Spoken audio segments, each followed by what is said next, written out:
Well, g'day Plantifyers, Jess here and welcome back to the garden. Today I have a very exciting video because we are planting out this enormous new no-dig garden that we have just finished building. I am going to be doing a whole video on how we built this garden very soon, so make sure to subscribe if you want to check that one out. We built it almost for free. We paid almost nothing for this garden except for a few little bits and pieces. So I'm going to show you how we built it using stuff on our own property that we already had. But today it's time to plant it out, and I'm going to show you what I'm planting, how I'm planting and why. So it is a lovely midwinter's day here in southeast Queensland. It's probably about 20 something degrees and it's overcast. And it's going to be raining / showering for the next 2 to 3 days. So this was perfect timing to get these seedlings in the ground because overcast, no harsh sun, not that it's particularly harsh at this time of year anyway, and also the rain over the next few days will help it to settle in nicely. So it was just really good timing that we managed to get the seedlings from Phil yesterday so we could get them in the ground today. It's time to plant out some seedlings that I got from the lovely farmer Phil, who is my sponsor here on the channel. You can find him at the Witter markets every third Saturday of the month here on the Sunshine Coast in the Hinterland, and I strongly recommend you check him out. He has some amazing seedlings and he's very good at just, you know, providing what will actually grow at this time of year, unlike going to the Big Green Shed, for example, where they will try to sell you lettuce in December. So thank you, Phil, for all of the amazing seedlings that we are going to be putting into these new garden beds today. I really appreciate it. Now, as you can see, well, you probably can't see this one. There is one here, one new bed here. We've got one down over here along the rock wall, and that has already been planted with my Chaos flower garden, where I planted over 30 different seeds, types of flower seeds, and we're going to see what happens. Then we have this next big bed in the middle here, and that has been planted out with a green manure mix to see how that goes. I've never done green manure before, so I decided to plant that one out and see what happens. But we've got 3 other beds, so we've got 2 over this way, and we've got this one right in front of me here that are empty and just sitting there doing nothing. So we're going to plant those out today with the seedlings, both seedlings from Phil and also seedlings I've been growing myself. So let's get to it. There's multiple different pathways. We have staircase here, we have pathway. It's all very exciting. Okay, so we've now got the beds ready. They had way too much mulch on them because I took the mulch off these other beds and put them on those beds. So we've now thinned the mulch down so it's thin enough to get through, and it's time to plant the seedlings. Take a look at this. So this is some of the seedlings I got from Phil yesterday. So good. We've got some kale, we've got chives, we've got borage, there is mitsuna, there's some dill here, some parsley, we've got, what's this, kohlrabi, bergamot, hyssop. Don't know if I'll put that in here because that's a perennial. I might put that somewhere else, we'll see. Some lettuce. What else have we got? But wait, there's more. Ta-da! We have silver beet, perpetual spinach, cabbage, so it's bok choy.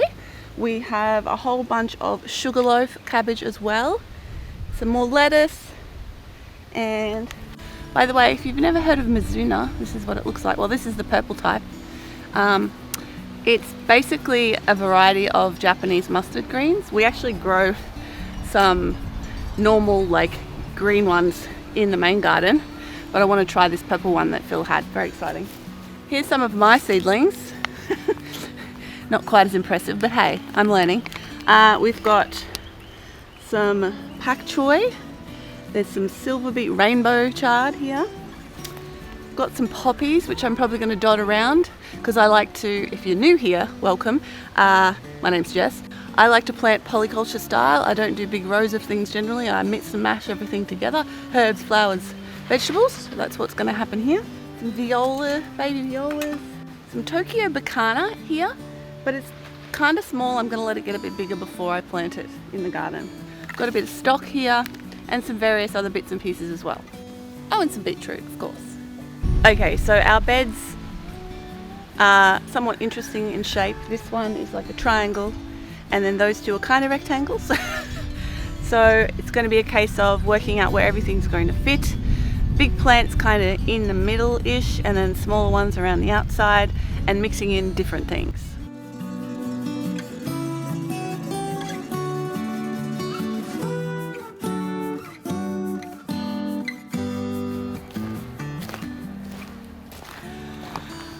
Because I have so many seedlings available to me, my strategy today is basically putting stuff in beds where I think I want to put them and then planting them. So that's what we're doing. And I'm trying to mix, especially the brassicas, because I don't want to net them. So I'm trying to mix them as much as possible with herbs and flowers and other plants, so that the butterfly, the cabbage white butterfly, is a little bit confused. And I'm also going to try some decoys in this garden to see how they work, which is what I'm trying in the rest of my garden this year as well.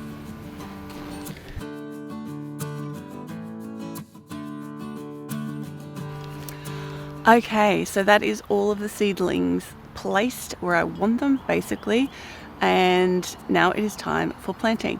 Oh, before we do that, I have one more thing to tell you that I'm planting. Let me just grab it. I'm actually putting in these tomatoes as well. They're a dwarf tomato variety. They're called kangaroo paw brown. They're an heirloom variety, and they grow 60 to 100 centimeters in height and make ping pong ball sized fruit. And I haven't eaten these before. I have some other ones growing that I planted a couple of months ago, but I don't know what the fruit is like yet, so I'm interested to see. And I thought because of the size, they'd be a good thing to kind of interplant in here, because they're not going to take over like tomato monsters. Okay, let's get all of these seedlings in the ground. So throughout this process, my two most trusty tools are my hori knife, which I use to dig holes and sometimes to get things out of punnets. But the best thing to use is one of these. Phil told me this, and I also saw it somewhere recently online, to get your stuff out of your punnets without destroying the punnets, or like squishing them or pushing them, which is honestly what I've always done. But no, a fork, because you can just like put it in and lever out the plant. Magic. So that is my pro tip for taking stuff out of punnets. Is get yourself a kitchen fork. Possibility to say stick a fork in it. Thank you, Nick. Nick's like, you lost the opportunity to say stick a fork in it and it's done. Stick a fork in it and it's done. Well done.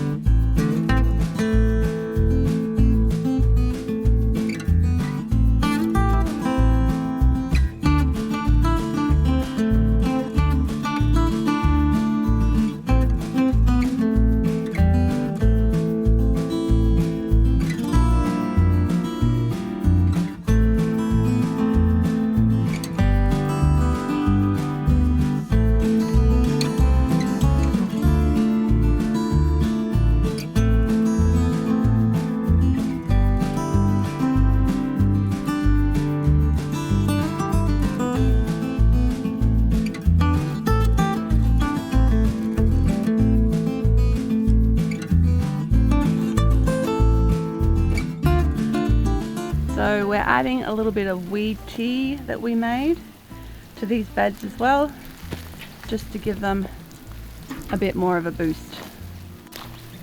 And a smell. And a stinky smell. This stuff smells awful if you've never made it. Don't ever get it on your hands, skin, clothes. Anything? Because it takes so long to come up again. Alice has been out here in the bamboo garden. She's been supervising from afar. Who's that, Alice? It's Nick. Oh, we want to go out to freedom. Hello. Hey? Yeah, you're not escaping again. No. By the way, if you noticed my earrings during this video and you thought they were pretty, thank you, I made them.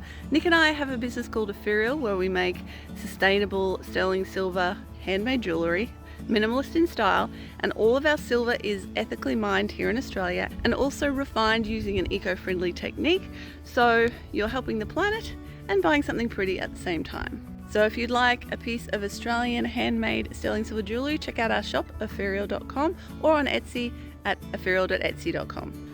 Okay, after a break for lunch, because we ran out of time, we have now done 2 of the beds and we just have the final one right up the back to get planted. But it's taking shape and looking awesome.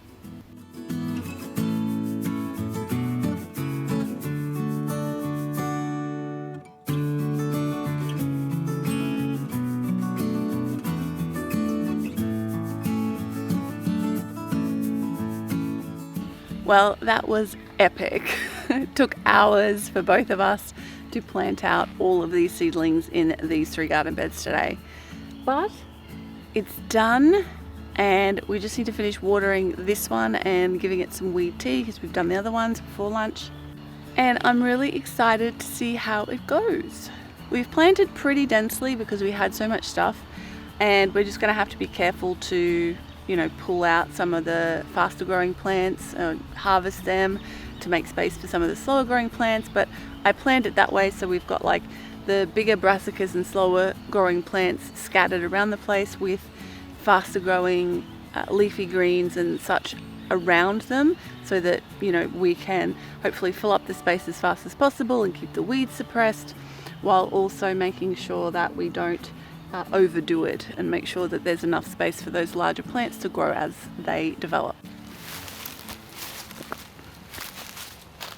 So the very last thing we need to do is protect the plants. Now, we're not netting the brassicas because they are kind of all mixed in with other plants, but what we do have to do is protect them from brush turkeys and other animals just like walking over and digging into the beds. So we have this wire here, I don't know if you can see it well. It's like a big squares of wire. And what is it? Fencing wire, there you go, a type of fencing wire that we just already had lying around. So we've decided to put that on these beds. We often use chicken wire as well, but because these are such big beds, chicken wire is a real pain to work with and also to get through. It's okay for like my garlic bed, which is one of the few beds I've done pretty much monoculture, which is mostly garlic. I've got chicken wire for that because I'm gonna harvest it once. Whereas this sort of bed, which has a lot of leafy greens and stuff, we're gonna be harvesting this all the time once it gets going. So you wanna be able to just reach through and grab something and let it grow through the gaps as well. So this works well for us just to keep the turkeys off it and they can't scratch it up. So we just kind of put little rows of that on here. And I guess we could potentially net it in future as well, but at this stage this is what we're going to do and we'll see how we go. So let's go have a look at how they look now that they are planted out, and then I'm excited because in a couple of months time I'll be able to film how they look when they're fully grown and we can compare the two.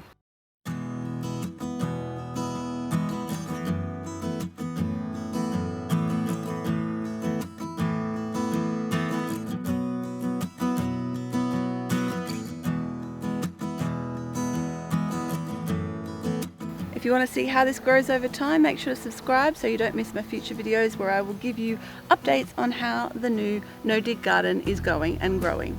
And if you enjoyed this one, you might want to check out one of my What I'm Growing videos where I give you a little monthly tour of what's happening and what's growing in our wider garden.